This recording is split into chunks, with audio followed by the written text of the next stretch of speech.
Who's ready for round two? Bonk on me, but welcome into the Broncos Breakdown as the second wave of NFL free agency is here, right? Week one in the books. So now we're going to look at some names that might not be as expensive as the first wave of free agency that Denver could potentially sign. But before we look at any free agent targets on today's show, do me a solid, please, and share this video on social media. I want to get as many eyeballs on today's video so we can help grow this channel. And here's what I'm going to do. If you share today's video on Twitter, well, you can tag me in the tweet. I'll throw you some love. Click the share button. The instructions are on the screen for you. And I'm going to give a shout out on a future show to everyone who shares this video on Twitter and tags me in the tweet. There's my handle right at the bottom. So if you want to give a shout out and you want to help grow the channel, sharing it on social media goes a long way.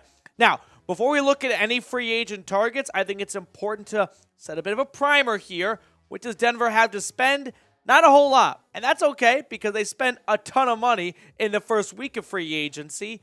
But all they've got is $7.5 million. They need to keep some money to pay their draft picks. They like to keep some money in the bank for, a 911 midseason signing if an injury were to happen.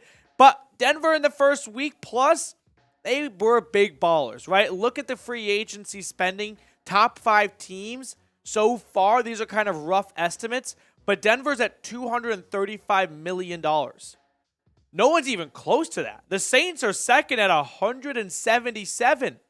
The Chicago Bears were the team with $100 million to spend. They're not even top 3.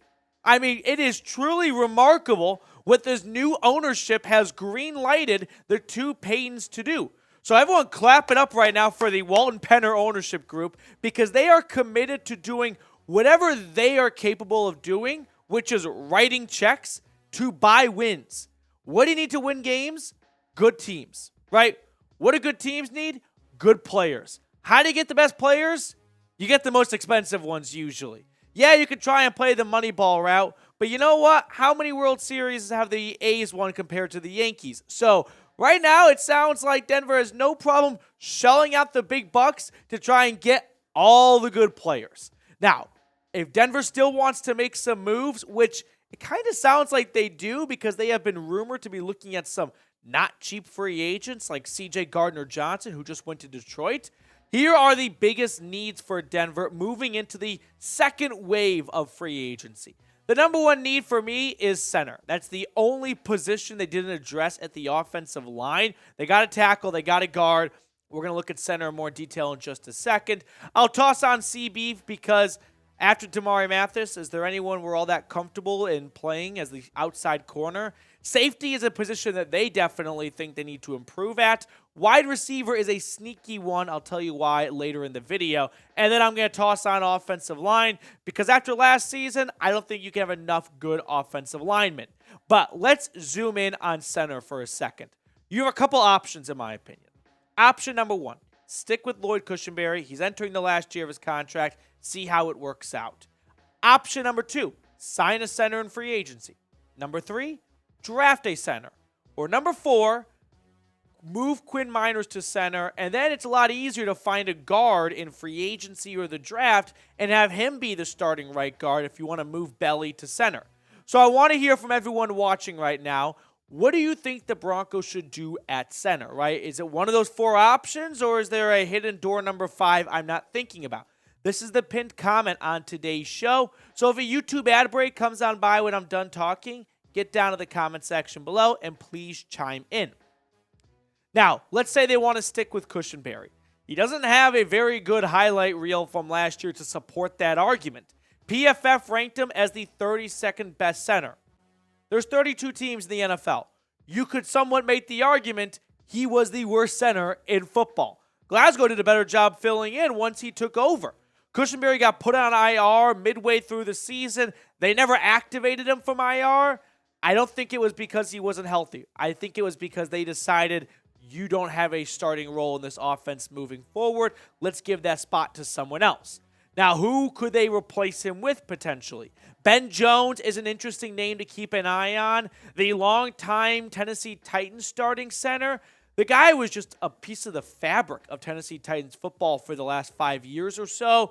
A new regime going into Nashville. They cleaned house, essentially. Ben Jones out of Tennessee. Maybe he wants to give it another year or two up in Mile High and sign with the Broncos.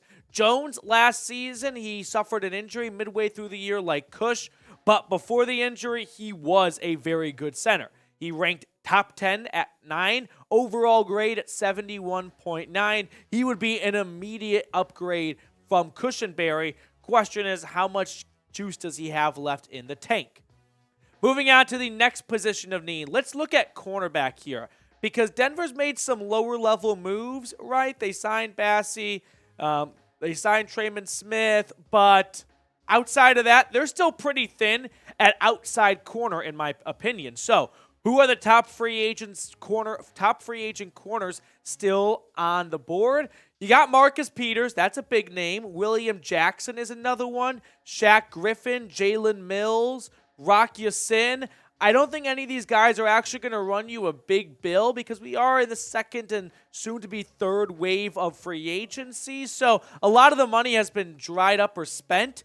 So one name maybe to keep an eye on. What about former Las Vegas Raiders cornerback Rock Ya-Sin? He was a part of that Ngakoue trade. He went from Indianapolis to Las Vegas. If the Raiders want to move on from him, fine. No problem with me. They are a world-class dumb organization, so wouldn't put it past him to let a good player walk out their front door.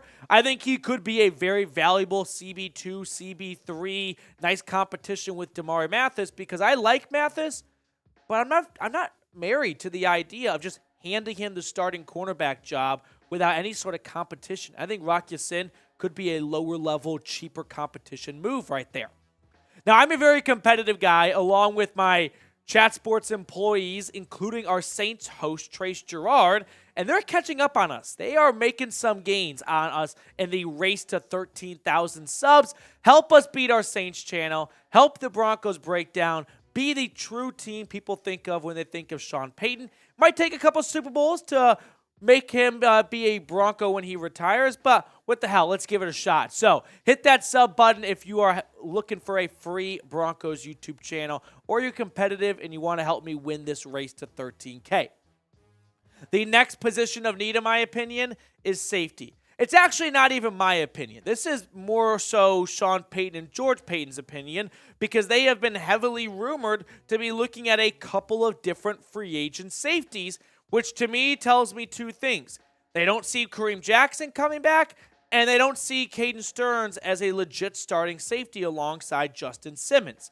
Now, late last night, Adam Schefter broke the news that Eagles safety Chauncey Gardner-Johnson was signing with the Detroit Lions. He was someone Denver had on their radar, so if they're looking at some big fish safeties, they might still make a move at that spot, okay? Aaron Wilson tweeted out earlier that new Bengals safety Nick Scott, who joined the team on a 3-year deal, well, also had offers from the Rams, and it drew inquiries from the Broncos and the Bucks. So to me, Denver definitely has their set sight on a new starting strong safety. Who could that be? There are some good safeties still on the market. We'll look at a list of 5 now. John Johnson is one, Adrian Amos, Eric Rowe, Keanu Neal, and then there's Kareem Jackson. I'm just going to include because I didn't think he'd come back last year, and he still wants to play again, so don't rule him out as being a plan C or D. One name that I kind of like, though, on this list here is Adrian Amos, former Chicago Bear, drafted out of Penn State, went to Green Bay, and he has been a very strong, sturdy safety for the Packers and the Bears really throughout his entire NFL career. Yeah, he's approaching 30, but he's still on the right side of 30. So if Denver really does feel like strong safety is a huge need for them, Adrian Amos coming over on a 1-2-year deal, him and Justin Simmons would form a really good safety combination. Now, the next position group comes at us because of some interesting rumors, right? All the trade rumors around the wide receiver spot. So, Zach Stevens tweeted out that Adam Thielen told the Pat McAfee show that he had conversations with the Broncos about potentially joining them before he chose to sign with the Panthers. So, similar to safety, There were reports that Denver was aggressively pursuing Allen Lazard. He ended up going to the Jets. Now, apparently, they looked at Adam Thielen. Sounds like they're not going to stop looking at wide receivers. Who are the top free agent wide receivers out there still? You've got Mecole Hardman.